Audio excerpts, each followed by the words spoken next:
Chapitre 26. Celui qui reste. Il n'y eut pas un cri, pas un son.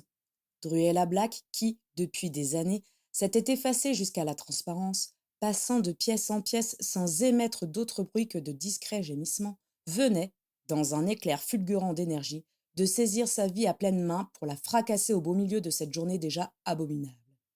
Confusément, Narcissa se sentit traversée par un flot de sensations anarchiques désarticulées. Un froid glacial se répandit dans ses veines, puis une brûlure intense et une nausée violente la frappa au creux de l'estomac, la forçant à se plier en deux.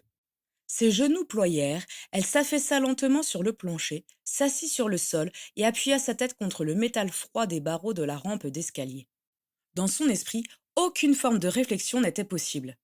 Des taches de couleurs vives et des visages, des images et des mots la traversaient de toutes parts sans qu'elle puisse s'en défendre. Prends soin de toi, ma petite sœur, murmura Androméda. À ta place, j'aurais au moins eu la décence de disparaître, siffla Valbourga. Je t'aime si fort. Narcissa voyait les visages. Elle entendait les voix qui se superposaient, elle sentait le parfum délicat de sa mère et de sa sœur, et la caresse de leurs lèvres sur sa joue, mais aucun de ces souvenirs ne lui procurait la moindre émotion. Elle avait le sentiment d'avoir un cratère à la place du cœur, une brèche obscure et béante où s'engouffrait un vent glacial. Valbourga resta quelques minutes à côté de Narcissa, penchée au-dessus de la rambarde d'escalier, aussi immobile qu'une statue de pierre. Puis, après cette courte phase de léthargie, elle se détourna sans dire un mot et descendit les escaliers d'un pas pressé, presque allègre. Créature, appela-t-elle inflexible. Narcissa entendit Créature accourir, puis pousser des gémissements horrifiés en découvrant ce qui venait de se passer. Valbourga le fit taire, et ils s'affairèrent tous les deux au rez-de-chaussée pendant un long moment. Lorsque Narcissa eut enfin la force de descendre, sa mère était allongée sur une longue table dans le hall d'entrée, l'air reposé, un petit bouquet de fleurs dans les mains. Son éternelle grimace anxieuse avait laissé place à un visage détendu. Son front, toujours plissé, ressemblait désormais à la surface d'un lac lisse et calme. Narcissa avait l'impression que d'un instant à l'autre, sa mère allait s'éveiller paisiblement, ouvrir ses grands yeux bleus et se redresser en rejetant derrière elle ses longs cheveux blonds pour sourire à sa fille et la serrer dans ses bras. Narcissa fut même tentée de saisir sa main et de l'appeler, afin de l'arracher au sommeil, mais une douleur physique insupportable lui enserrait la gorge et les mains. Comme si elle venait de terminer une quelconque tâche insignifiante, Valbourga ordonna à Narcissa de l'aider à débarrasser la maison de tout ce qui avait appartenu à Androméda, et Narcissa s'exécuta, sans réfléchir, la tête vide, dans un état de sidération absolue. Tout ce qui pouvait brûler fut jeté dans la cheminée. Narcissa mit dans un sac tous les vêtements de sa sœur et retira son matelas du sol pour le mettre dans le débarras humide où dormait Créature. Voilà la place de tous nos souvenirs, pensa Narcissa, sans ressentir la moindre émotion. Dans ce débarras, à prendre la poussière et la pourriture.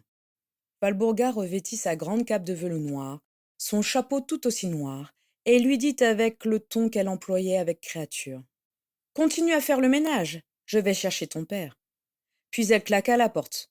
Une fois seule dans la maison, Narcissa regarda autour d'elle, un peu perdue, et elle a ramassé la myriade de bouts de papier dispersés sur le sol devant sa chambre pour les placer entre les pages de son journal.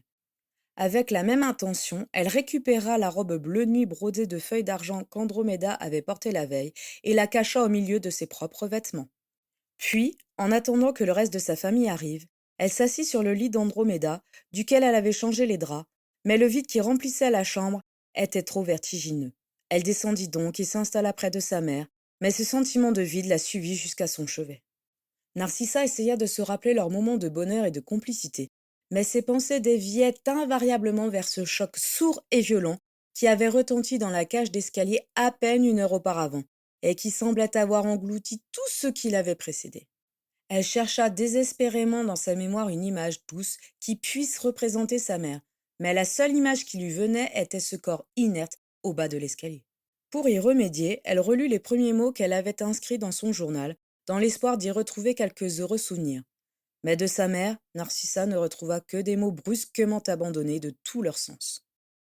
Et de même, toute émotion l'avait subitement quittée, et son cœur sonnait creux dans une poitrine vide. Elle resta là un moment, assise au chevet de sa mère, laissant la torpeur envahir progressivement l'espace immense et stérile qu'Androméda et sa mère venaient de laisser derrière elle, en l'abandonnant. Je ne comprends pas, finit-elle par dire à voix haute. Sa voix était neutre, atone, comme celle de sa tante Valbourga. En effet, elle ne comprenait pas. Ainsi donc, seule Androméda comptait aux yeux de sa mère. Sa propre présence, sa loyauté sans faille envers elle ne lui procurait donc pas assez de joie pour la retenir du bon côté de la balustrade. Comment sa mère avait-elle pu aboutir à cette décision absurde? Pensait-elle que son devoir était accompli et que ses filles n'avaient plus besoin d'elle? Non, elle ne pouvait pas se tromper à ce point, alors que c'était précisément le moment où Narcissa et Bellatrix auraient eu le plus besoin de ces paroles si douces, si bienveillantes. Oui, sa mère savait cela pertinemment.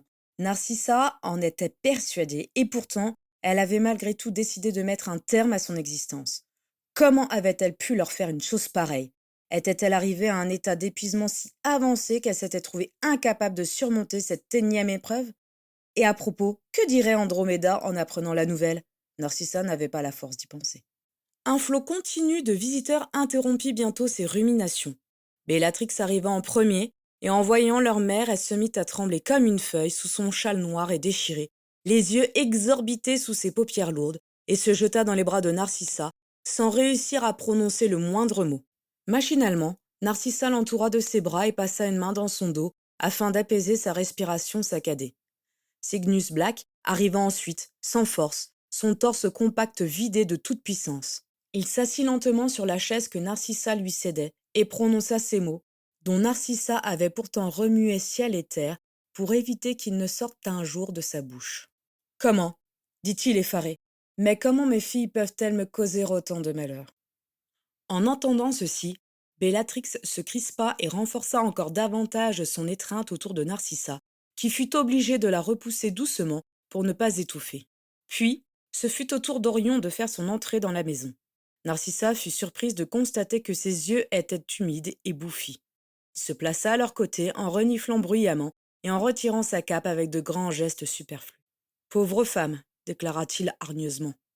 Elle aurait pourtant pu être heureuse si elle avait su choisir le bon mari. À ces mots, Cygnus Black se leva d'un bloc, et alors qu'il surplombait Orion de plus de 20 centimètres, Narcissa espéra une réplique cinglante, un acte qui, enfin, ne serait pas soumis. Mais il ne dit rien, et quitta la maison avec une lenteur chagrinée, murmurant tout juste qu'il partait s'occuper de la cérémonie. Décidément, murmura Bellatrix en sortant de sa torpeur, ces sons de bourbe sont prêts à tout pour nous faire disparaître. Ils sont rusés et fourbes, mais ils n'y arriveront pas, je te le promets. Narcissa secoua la tête, consternée. C'était donc là tout ce qu'elle trouvait à dire devant la perte simultanée de leur sœur et de leur mère. Hector Crabbe et son père arrivèrent tard dans la soirée, exigeant sans détour qu'Androméda soit retrouvée sur le champ afin que la famille Black honore ses engagements. Cygnus garda lâchement le silence, et c'est Valbourga qui se chargea de les renvoyer, en leur expliquant sèchement qu'Androméda était désormais bannie de leur famille, que les promesses qu'elle avait faites ne les concernaient plus, et qu'aucun effort ne serait déployé de leur part pour la retrouver. Après cela, Narcissa remonta dans sa chambre, sortit son journal et commença à écrire. Cher journal, j'ai bien du mal à écrire ces lignes, et pourtant, il le faut. Des heures durant, sa plume courut fiévreusement sur le papier. Avec une rigueur méthodique, Narcissa relata la journée qu'elle venait de vivre et toutes les pensées qui l'avaient froidement traversée. Et, alors que ses yeux brûlaient de sommeil, elle conclut sur ces mots. Me voilà donc dans ma chambre, à reconstituer la lettre qu'Androméda m'a laissée à partir des morceaux que Valbourga a déchirés. La tentation était grande de m'en débarrasser, mais je suis contente de l'avoir récupérée et d'avoir eu la force de raconter tous ces événements tant que les détails sont encore vifs dans ma mémoire. Voilà à quoi me serviront ce récit, cette lettre et cette robe. À chaque fois que je sentirai à revenir la nostalgie des jours passés, à chaque fois qu'un soupçon d'affection pour Androméda tentera de m'envahir, et je sais bien que tôt ou tard cela arrivera, inévitablement, je relirai ces pages et me souviendrai de toute la souffrance qu'elle a su causer, des innombrables raisons qui me poussent à la détester de toutes mes forces, et ainsi j'espère réussir à ne jamais lui pardonner. Puis elle referma son journal, s'allongea dans son lit, très droite, et sombra immédiatement dans un sommeil lourd et sans rêve.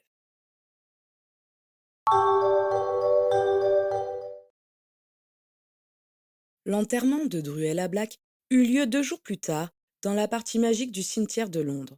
C'était une parcelle un peu en retrait réservée aux sorciers que les Moldus croyaient abandonnée et percevaient comme telle depuis les allées de gravier où ils déambulaient. L'endroit était partiellement dissimulé par des rangées de chênes qui, en hiver, semblaient étendre leurs branches griffues vers les visiteurs. Leur écorce nue, rendue sombre et luisante par la pluie qui tombait du ciel, leur donnait la même allure endeuillée que tous ceux qui se trouvaient là. À leurs pieds, les tombes ne portaient ni croix ni artifice, mais restaient toujours fleuries et immaculées malgré les intempéries et la course du temps. Le cercueil fut placé rapidement dans le caveau des Blacks, et ceux qui étaient présents restèrent silencieusement sous la pluie pénétrante et glacée, à méditer sur tous les bouleversements qui venaient d'avoir lieu. De tous, Sirius était le plus désespéré. Peu lui importait le scandale. Il venait de perdre du même coup Andromeda, qui était la seule de la famille à ne pas lui reprocher d'avoir choisi Gryffondor comme maison, et sa tante qui, à ses yeux, était une figure maternelle alternative à la sienne, et que malgré sa discrétion, il préférait largement. Il pleura silencieusement pendant toute la durée de l'enterrement, malgré les réprimandes exaspérées de Bellatrix. Régulus, lui, observait attentivement sa mère, et comme celle-ci se montrait impassible, il déployait des efforts considérables pour adopter la même attitude. Quant à Narcissa, essayant d'ignorer les longs doigts osseux de sa tante serrés sur son épaule, et Bellatrix qui se pendait à son autre bras, elle fixait, comme anesthésiée, le misérable bouquet de roses posé sur la tombe. Elle s'était doutée que Valbourga n'allait pas se ruiner pour la cérémonie, mais le bouquet pitoyable ressemblait davantage à une insulte qu'à un hommage. Le sortilège de protection supposé entourer les fleurs magiques avait dû être bâclé, car les pétales s'abîmaient déjà sous la pluie battante. Décidément, pensa Narcissa, Valbourga l'aura humilié jusque dans sa mort. Alors que la famille Black se trouvait là depuis 1 heure, leur recueillement silencieux fut troublé par l'arrivée de Daisy et de sa mère, Vera Goyle. À en croire la trace d'oreiller qui barrait la joue de Vera, elle avait été brutalement sortie du lit.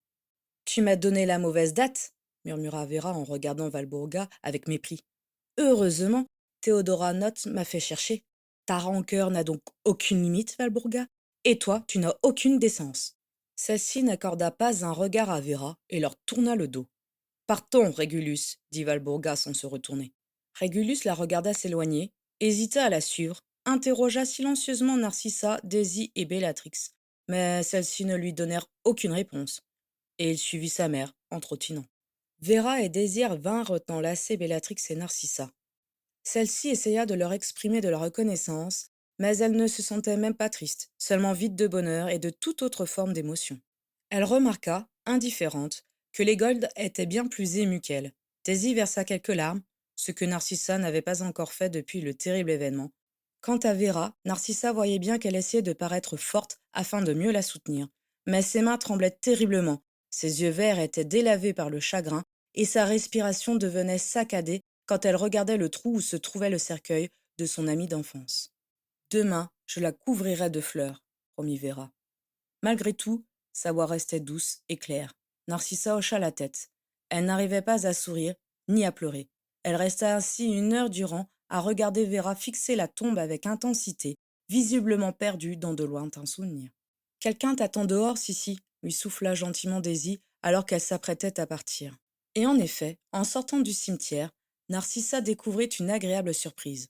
Enveloppée dans une superbe cape noire au col d'hermine, abritée sous un grand parapluie, Lucius l'attendait. Un énorme bouquet de fleurs blanches était posé sur le muret à côté de lui. La première réaction de Narcissa fut de se réjouir de sa présence. Mais presque immédiatement, elle se reprit, catastrophée à l'idée qu'il la voit ainsi, avec sa cape posée de travers, ses joues hâves, ses yeux cernés et ses cheveux trempés. Et surtout, qu'il la voit aux côtés de cette famille ravagée et désargentée, si éloignée du faste dont il lui avait fait la démonstration 3 jours plus tôt. Cependant, Lucius n'avait pas l'air de se soucier de tout cela. Narcissa lâcha donc le bras de Bellatrix et ignora le regard noir que celle-ci lui lançait pour aller rejoindre Lucius. Il vint à sa rencontre, et dès qu'elle fut assez proche, il inclina son parapluie pour l'abriter avec lui. Dès qu'elle se tint face à lui, elle se sentit écrasée par sa cape parfaitement sèche, par ses cheveux blonds impeccablement lissés et ses bottes de cuir immaculées. Elle retira le capuchon de sa cape détrempée de pluie et regretta aussitôt son geste en sentant que ses mèches blondes étaient collées sur ses joues et sur son front. La raison de la venue de Lucius lui apparut aussitôt évidente. Il était venu lui dire adieu. La situation de Narcissa était bien trop compliquée. Il préférait donc mettre fin à leur relation et se tourner vers d'autres jeunes filles qui auraient une famille équilibrée et une réputation irréprochable. Narcissa, murmura-t-il, visiblement mal à l'aise, je voulais... Je tenais à t'apporter mon soutien. D'un geste, il désigna le splendide bouquet. J'ai apporté quelques fleurs. Ce sont des roses que ma mère adorait, paraît-il. Ce geste venait confirmer les craintes de Narcissa. Il se doutait bien qu'elle serait désespérée. Il avait donc apporté ce superbe bouquet pour la consoler de leur séparation.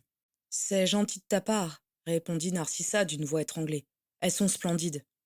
Lucius la regarda avec inquiétude, mais sembla mettre sa détresse sur le compte des récents événements. Quand repars-tu à Poudlard? Dans 3 jours. Ah, déjà? Narcissa hocha la tête, et ils restèrent silencieux quelques instants. Tu viens me dire adieu, n'est-ce pas? Demanda finalement Narcissa, essayant de maîtriser sa voix. Lucius fronça les sourcils. Je te demande pardon?